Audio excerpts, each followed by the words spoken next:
subscribe the channel and press the bell icon for upcoming videos.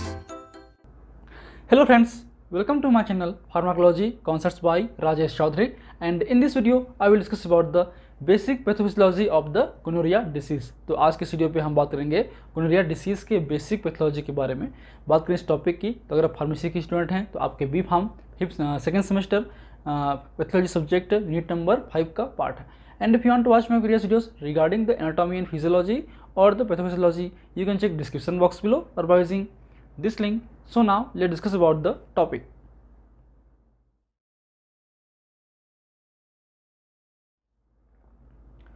So gonorrhoea disease, so ये भी एक तरीके से आपके सेक्सुअली ट्रांसमिटेड डिसीज़ है, जिनमें 3 मेजर डिसीज़ हैं जो हम आपके सिलेबस में कवर कर रहे हैं। उनमें से एक है आपका एड्स, सेकंड है आपका सिफिलिस, एक है आपका गोनोरिया।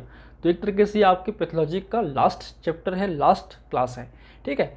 तो बात करें हम गोनोरिया डिसीज़ की, तो gonorrhoea is a sexually transmitted disease that caused by the bacterial infection a gram negative bacteria Neisseria gonorrhoeae, ठीक है। तो ये एक तरीके से आपके ग्राम नेगेटिव बैक्टीरिया की इन्फेक्शन की वजह से होता है, और वो बैक्टीरिया है आपका नाइजीरिया गोनोरी, ठीक है। यहाँ पे गोनोरिया की जगह पे एक ई एक्स्ट्रा लग गया है, इसलिए गोनोरी, ठीक। तो ये उसके बेसिक पैथोजेंस हैं जिसकी वजह से ये इन्फेक्शन होता है, और ये बेसिकली आपके जो जेनिटल रीजन्स में एक्सेसिव डिस्चार्ज का मेन रीज़न है, ठीक है। रिया का जो मतलब होता है, रोया जो है RRHOEA, इसका मतलब होता है बहाव, बहना, डिस्चार्ज, ठीक है। तो बात करें इसके बेसिक सिम्टम्स की, तो मेल और फीमेल दोनों में ये हो सकते हैं। दोनों में सिम्टम्स थोड़ा बहुत सिमिलर होते हैं, कुछ अलग होते हैं। जैसे कि बात करें मेन में, तो आपका burning with the urination, discharge from the penis and testicular pain. तो इसमें भी आपके जो हैं, आपके जो यूरिनेशन है उसके दौरान जो है आपको जलन महसूस होगा, आपके पेनिस पे पेन होगा, टेस्टिकुलर पे पेन होगा। उसके अलावा आपके जो पेनिस से उसमें पस लाइक डिस्चार्ज रिलीज होगा।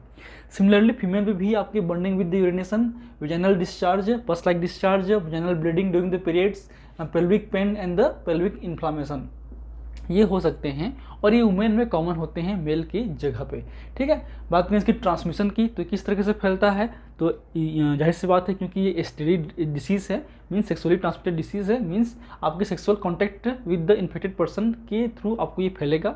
अगर किसी पर्सन को इन्फेक्टेड है, अगर आप उससे सेक्स कर रहे हैं, चाहे बात करें हम ओरल सेक्स की हो, नाल सेक्स की हो, या फिर आपके विजाइनल सेक्स की हो, तो ये इस तरीके से ये फैल सकता है। इसके अलावा आपका प्लेसेंटल ट्रांसमिशन भी हो सकता है, मीन्स मदर टू फीटस पे भी ये आ सकता है इजली, ठीक है। जो मेजर आपके साइट हैं वो आपके जेनिटल ऑर्गन तो हैं ही, इनके अलावा आपके रेक्टम एरिया पे भी ये इन्फेक्ट करता है। अगर बात करें लॉन्ग टाइम पे, तो इसमें आपकी इचिंग होगा, पस डिस्चार्ज एंड ब्लीडिंग हो सकता है आपके रेक्टम एरिया से। इसके अलावा बात करें हम लोग आइज़ पे, ये आपके आई पेन या फिर डिस्चार्ज हो सकता है। आपके थ्रोट पे थ्रोट इन्फेक्शन कॉज कर सकता है, जैसे सोर थ्रोट है या स्वेलिंग लिम्फ है, आपका जो टॉन्सिल है वो बढ़ जाता है। इसके अलावा आपके जो मेजरली हैं ये आपके जॉइंट एरिया पे भी इन्फ्लामेशन और इन्फेक्शन कर सकते हैं, उससे आपको इन्फ्लामेशन हो सकता है, मीन्स आपको पेन, वार्म, स्वेलिंग वगैरह आपको देखने को मिल सकता है आपके जॉइंट एरिया पे।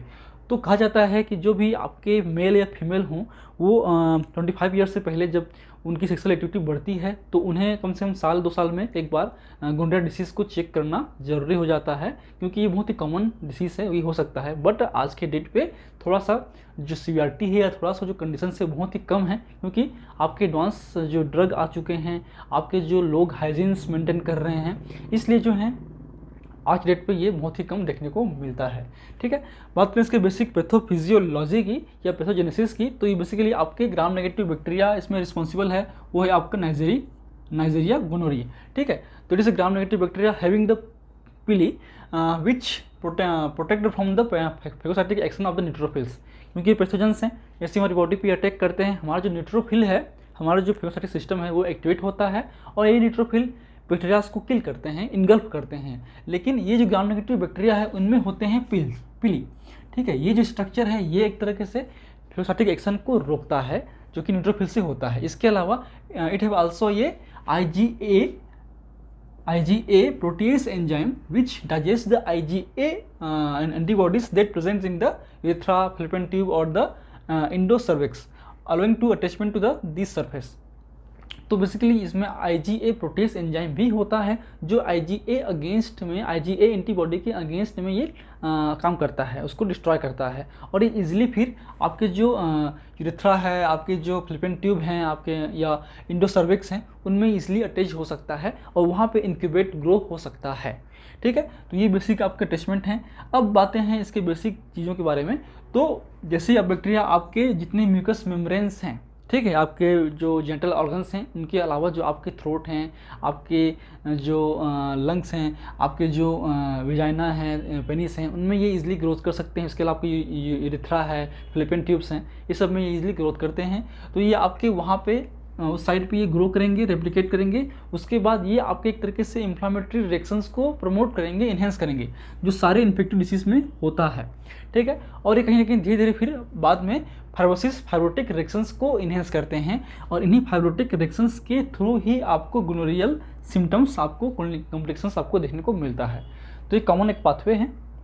ठीक है, बात करें ट्रीटमेंट की, तो इसमें हम बेसिकली एंटीबायोटिक्स यूज़ करते हैं, एंटीमाइक्रोबियल एजेंट यूज़ करते हैं, जिनमें कॉमन है आपके, पहला है आपका एमोक्सिसिलिन, एम्पिसिलिन प्लस प्रोपेनिसिड।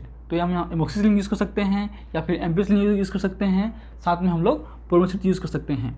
ठीक है, जो ये एम्पिसिलिन एमोक्सिसिलिन है, ये दोनों ही आपके पेनिसिनेज एंजाइम को ये दो जो ड्रग है वो आपके पेनिसिलिन क्लास का है। सेकेंड आते हैं इसमें आपके सेफ्ट्रियाक्सोम, सिफोरोक्सिम वगैरह हम ड्रग यूज़ कर सकते हैं, जो कि सिफोलोस्पिरिन क्लास का है। और नेक्स्ट है आपका एजिथ्रोमाइसिन भी हम यूज़ कर सकते हैं आपके प्रोपेनिसिड के साथ में। तो ये कुछ कॉमन एंटीबायोटिक्स है जिनका हम यूज़ करते हैं। ठीक है, so these are the basic pathophysiology of the gonorrhoeal disease. And if you want to know this lecture, please take a screenshot in last. And if you like my videos, please press the like button, share with your friend, and any feedback, please comment in the comment section. That motivates me for the coming videos. In last, thank you. Keep watching.